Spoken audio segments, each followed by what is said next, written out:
The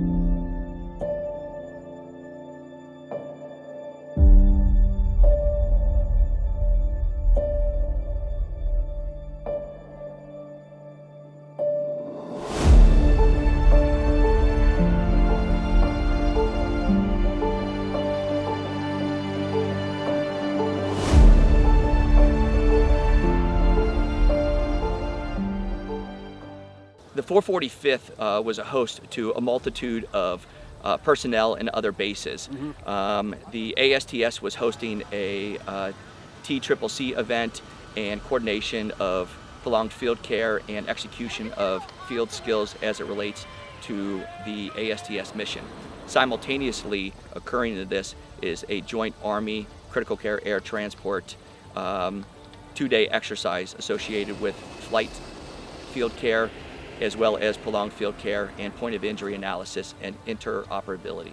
Lieutenant Colonel Policastro and myself developed a relationship when I came into command this last year, basically talking about how Army and Air Force teams, we work together overseas, and that did come out of our last deployment in 1819, where medevac dispersed all across Syria and Iraq, Jordan, and we were working with and supporting Air Force GST and CCAT teams. But of course, first time we had seen those elements when we were downrange. So had the idea to start maybe doing some training on the stateside before we meet each other downrange, and that's what's developed.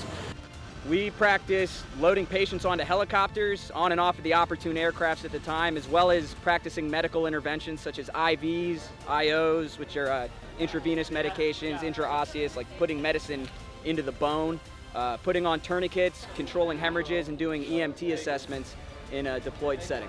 This was a 2-day event. So yesterday was the training, tasking, and understanding from the air evacuation, critical care air transport, and Army dust-off conversations from point of injury to flight care and critical care management of those casualties. Yesterday we practiced staging patients for an aeromedical evacuation. That means if somebody's been wounded downrange and they need to get to a stateside hospital, we're the ones that got them on the helicopter or on the airplane and got them out of there where they needed to go. Last few days we've done medevac scenarios, tail-to-tail transfers with C-17s from our Blackhawks. So it's the first time we've ever done that in a training environment and not already in an operational environment. So that's huge, especially as we're bringing in younger people, and we're already seeing that Army and Air Force can work together. And over this next year we hope to flesh out these scenarios more and bring aircraft into these training scenarios. There are a lot of complicated factors that contribute to care and aeromedical evacuation in a helicopter. And the Army showed up and told us all about how they get patients in and out and what it's like to actually care for a critically wounded patient thousands of feet in the air in a helicopter.